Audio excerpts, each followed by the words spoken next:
Heavy metal My rock. global mind.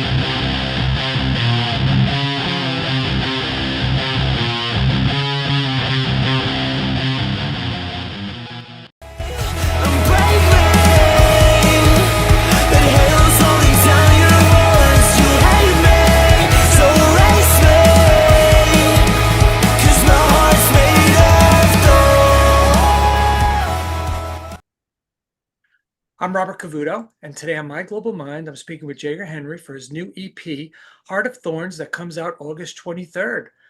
Jager, welcome. Thank you for your time. Hey, thank you. Looking forward to this. Yeah, we were talking a little bit before. There's a lot of songs on this album, and I have to force myself to say EP because it seems like a full album. Tell me a little bit about the decision to call it an EP.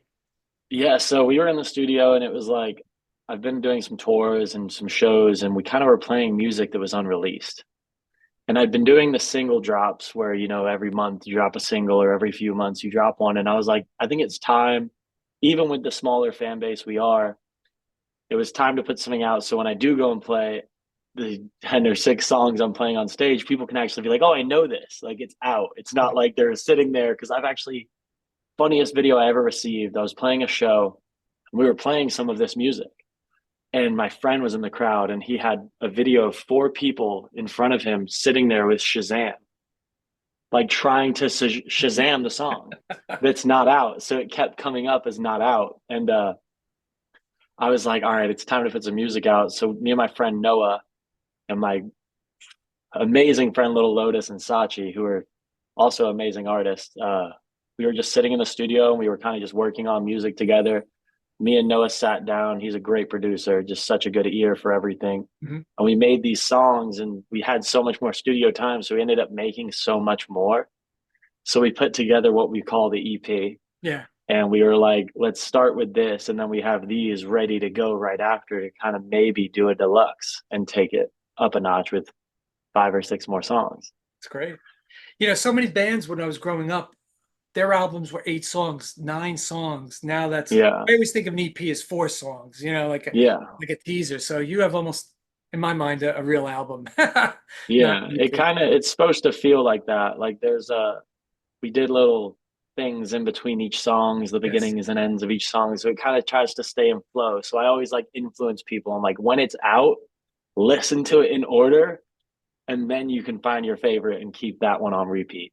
That's great. Yeah, I was going to ask you about the outros to the songs. They're kind of vague and harsh endings and flowing with different parts. Tell us a little bit about the decision to go with those endings. I've never heard that before. Yeah, I mean, you've heard it all. Luckily, before it's out, the intro, I just kind of had my partner do the intro and say oh, what it says. I don't want to give it away, but to kind of introduce it because it's kind of something I always felt. And then the in-betweens of each songs, I was like, I don't want it to just make sense. I want it to make sense, but I don't want it to just be like, oh, it's similar patterns.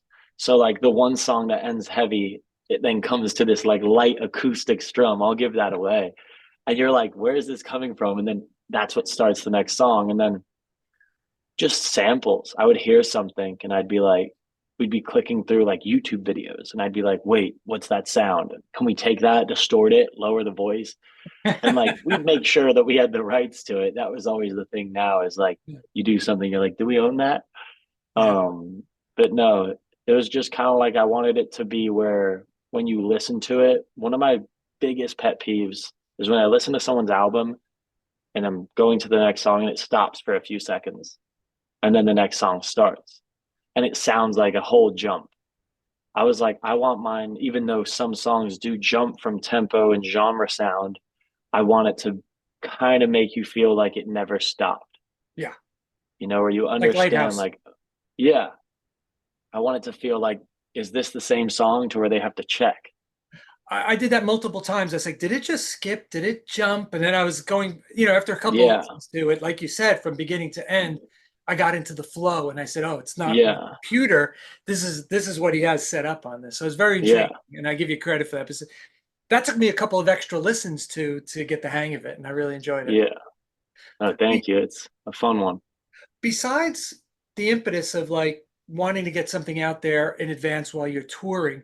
What was your mindset in creating these songs? Could you share a little bit about the vision you had going into some of them? I was making music that I was, and I hate to even admit it, but I was very influenced by what seemed to be a trend. So I was like making this music on the side and then making something that sounded a little bit more commercial. Right. And I got to a point where after a few of them, I just didn't feel comfortable with it, and I didn't feel like myself. And I feel like authenticity is such a strong thing in this industry. Yeah. So I just finally like took the step, and I was like, you know what? It doesn't matter where it goes. It doesn't matter how many people hear it. Make what you feel comfortable with. And I was talking to my friends and they were like, oh, we like your music. And I was like, yeah, but I just made all these and I just kind of had them hidden. What do you guys think? And I remember I sat in the car with my friend Coley, who's the lead singer of Beauty School Dropout. Mm-hmm. And I played it for him front to back. And he just sat there in silence. And in my head, I'm like, well, what does that mean? And he sat there and he looked over at me and he goes, this is your best work Wow. I've ever heard. Why are you hiding this? And I was like, oh no, like I'm not. I just didn't know when it was time to put it out. And he was like, I gotta show this to all my friends. So he called the rest of the band and he was like 20 minutes later calls me playing it for all them in the car and they're all freaking out. They're like, dude, put this out. That's So great. just kind of finally figuring out that, as people in the world, like human beings, we kind of want to fit in. Just Yeah. kind of finally realizing I didn't need to be like everyone else and I could just be me. Because That's I feel like interesting. growing up with the name, Right. unfortunately, it's always been something on my like left shoulder. Right. And I Right. kind of just finally was like, you know what, Dad, I'm gonna scream. And if you're scared, I'm sorry. But believe it or not, sending it to my father was the funniest part because I was more scared sending it to him than anyone. Because he liked my music. He was there, he would hear it and he would be like, okay, this is cool. I sent him this with the fear of like he's about to be like, you need to go home. You need an exorcism. And he called me within, I remember it was like I sent him it and it's like around 30 minutes something total or 28 minutes, I'm not sure. And I remember the exact minute time where he would have finished listening to it. He called me and he was like, oh my God. Yeah. He was like, I want to help. And I was like, what? And he was like, this is awesome. And I was like, all right, like, not the answer I was like expecting, but okay, I'll take it. But yeah, no, I guess just finding myself and finally not being afraid of like putting out what I enjoy to listen to myself. No, that's fantastic. And I think we should explain who your father is and who your grandfather is. And your Yeah. father is Jason Bonham and your grandfather is John Bonham. Yeah. Legendary drummers. Very Legendary drummers. talented. Absolutely.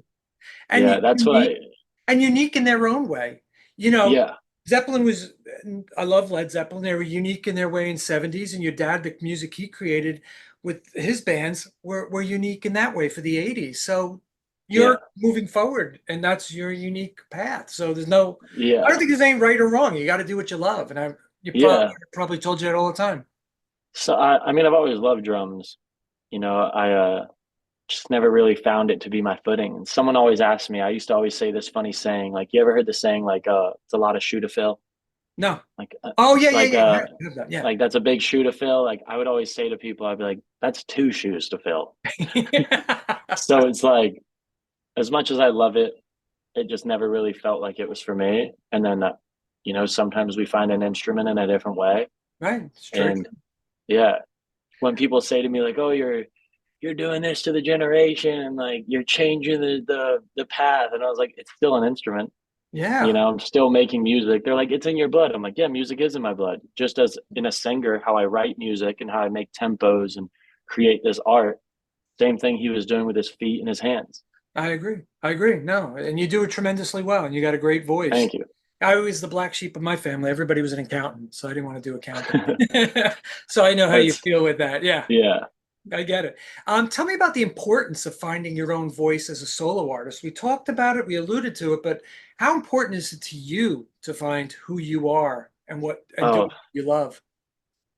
I think that's like the first step Yeah, is people make music and you can tell now with the Instagram and the TikTok and all that is like it seems like the industry has kind of taken on the art of a trend or Mhm. a simple sound for 15 seconds, and people are doing it to where they're like, this is what everyone else will like.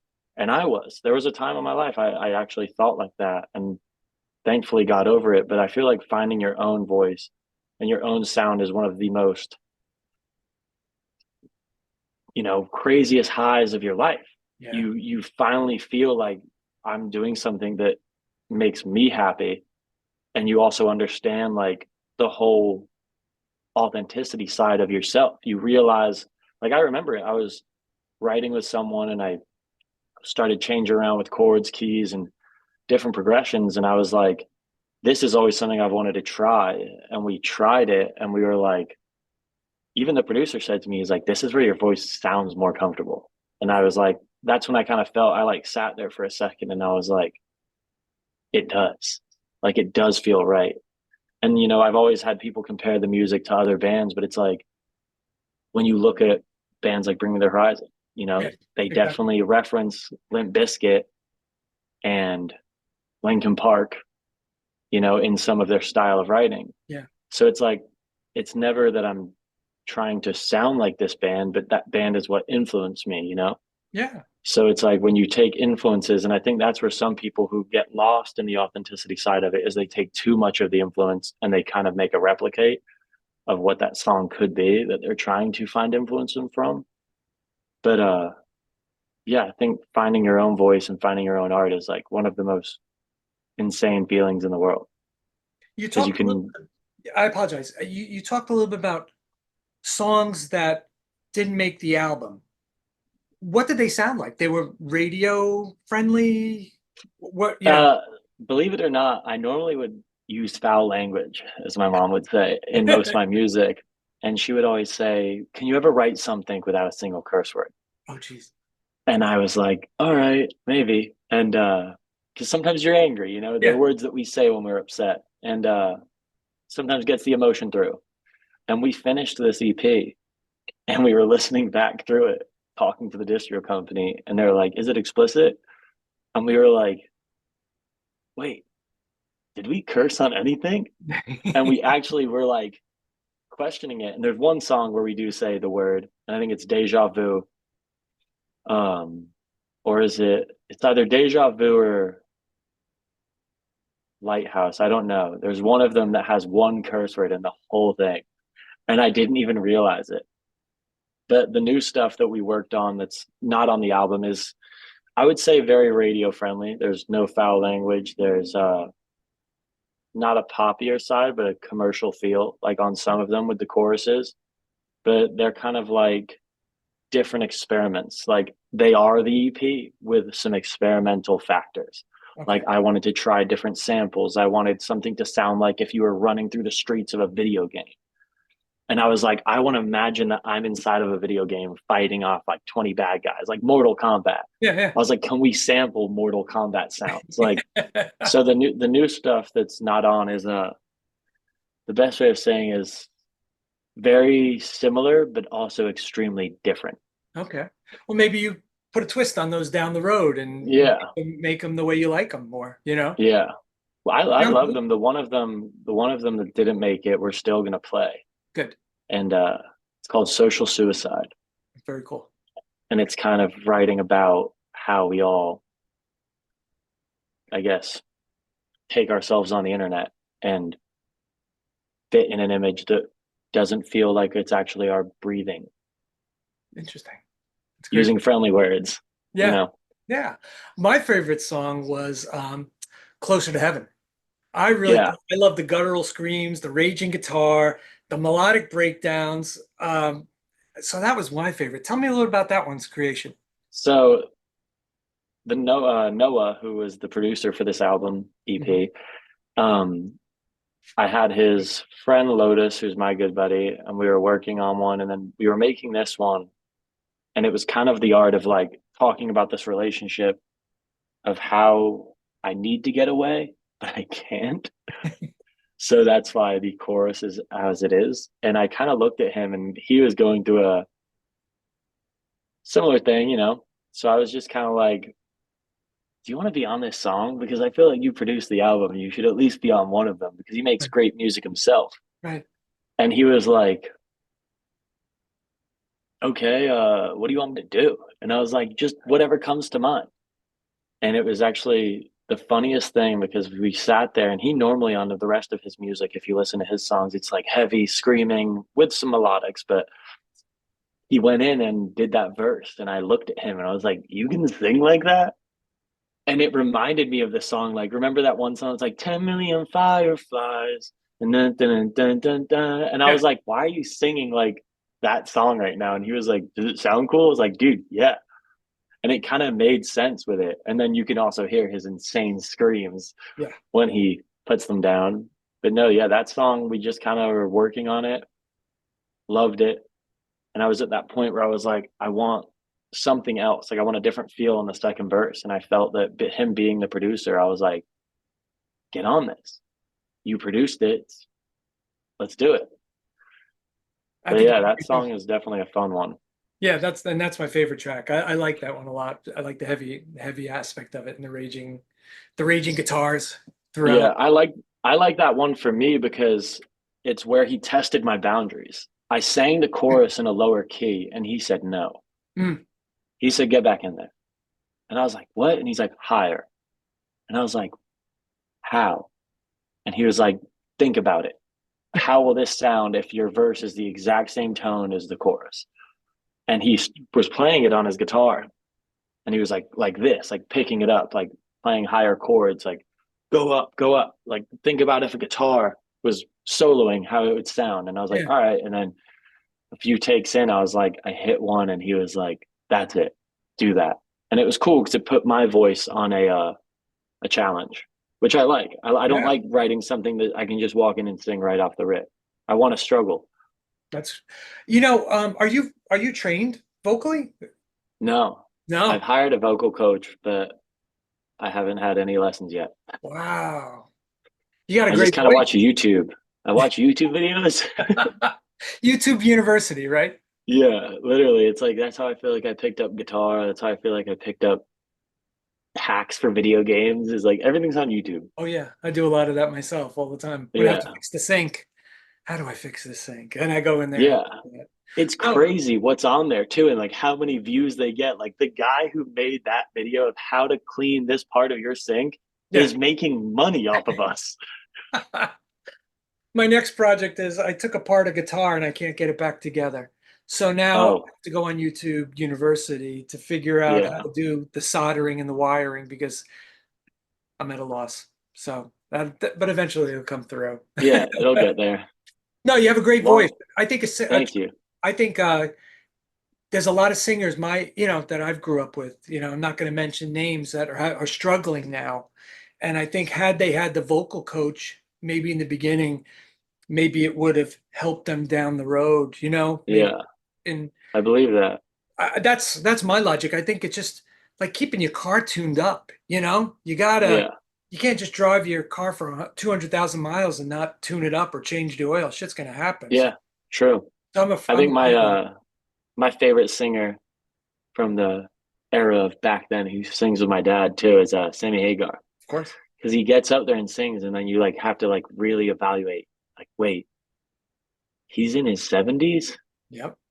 and you're like, how have you been doing it for so long? And Yeah. he always whenever he talks to me he always says like the sweetest stuff to me. He's always like, you're the next thing, you're the next thing, keep going. And then he'll be like, oh, I can't do it anymore and like, it's getting hard. And I'm like, no it's not, because you're up there having the time of your life and it doesn't look like it's bothering you at all. Yeah. Have you seen the Best of All Worlds tour yet? No, I'm planning on it in August when they come to LA. So that should be exciting. I want to say they're playing in August around here in New Jersey. I'm in New Jersey, so Yeah. I want to go out and check them out. So looking Yeah, forward to that. I think they're August 19th or 18th in California. Okay. So Um, what was one of the first bands? You have such diverse musical influences. You have your grandfather, your father. What was the first band that actually made you want to sing or made you want to be in a band or impacted you or shocked oh you? um so a funny story to lead into that. I would go to school when I was a young kid and my dad when he was home, if he wasn't touring, he would drive me. Mm-hmm. And I was like probably 8, 9, 10, 11, 12 time frame. And it was the same thing every single time. He would put on Limp Bizkit, Chocolate Starfish. Wow. And I would beg for it. I'd be like, please. And we know how I'm probably going to have the world think my dad's a bad dad now. But at 9 years old, I'd be pulling up to school. He'd have the windows down. It would be blasting, and I'd be singing it word for word. Oh, that's awesome. And he would love it because it's like when he was home, that was the time we spent together. We were singing Limp Bizkit in the car Yeah. or Linkin Park. And I guess like back then is why I was like, okay, I love this sort of music. But growing up, I loved Daughtry, Mm-hmm. just the way he sang. Right. It didn't sound like anyone else. It wasn't like he sang and you were like, oh, that sounds like so and so. It's like no one sounded like him to me. Yeah. I was like, how he did that, like where you go down with his Yeah. voice and then bring it up. I'd be like, how do you do that? And I always tell people he never got the credit he deserved, even though he was a very successful artist. I'm like, Yeah. you don't hear his name enough. The publicist is working Yeah. with him, I believe. Oh, okay. Yeah. Didn't even know that. Yeah, you got to tell him. Yeah, but and then I guess like hearing bands kind of come up and seeing people try it on their own kind of gave me the confidence that I could. Like one Mm-hmm. of my friends when I was younger, about 15, we were making music and he was like, you just got to do it. Don't be scared. And I tried so many different things. There was times in school I was rapping, Wow. and I was just trying. And I feel like it actually helped me with songwriting because it made my brain think faster, Yeah, that's right. like thinking of words quicker. Because when you see these artists who freestyle, you're like, oh, okay, how do you think of that so quick? You know? And I guess it kind of just helped me. I always believe it helped me with writing because my brain is now thinking of the next word before I've even thought of the first word. And yeah, I guess around like my early teens was Bring Me the Horizon was definitely a huge influence. And that I've always been told I look like the singer. So I always try to avoid it. I'm like, all right. Um, but those were definitely some early days that definitely had it You got a for huge me. And melting then, pot of musical diversity in your life. yeah, Pretty incredible. yeah, yeah. Rap, new metal, Zeppelin, hard yeah. rock, commercial metal to So that was classic like, rock.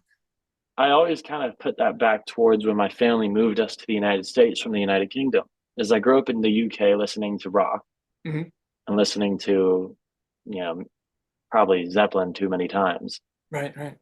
And then when I moved to the US, it was that era of my childhood where it was like, I have to fit in because I'm new here. I had a British accent. People were looking at me. British accents weren't cool when I moved to America. Harry Styles wasn't a thing. So everyone would just call me Harry Potter.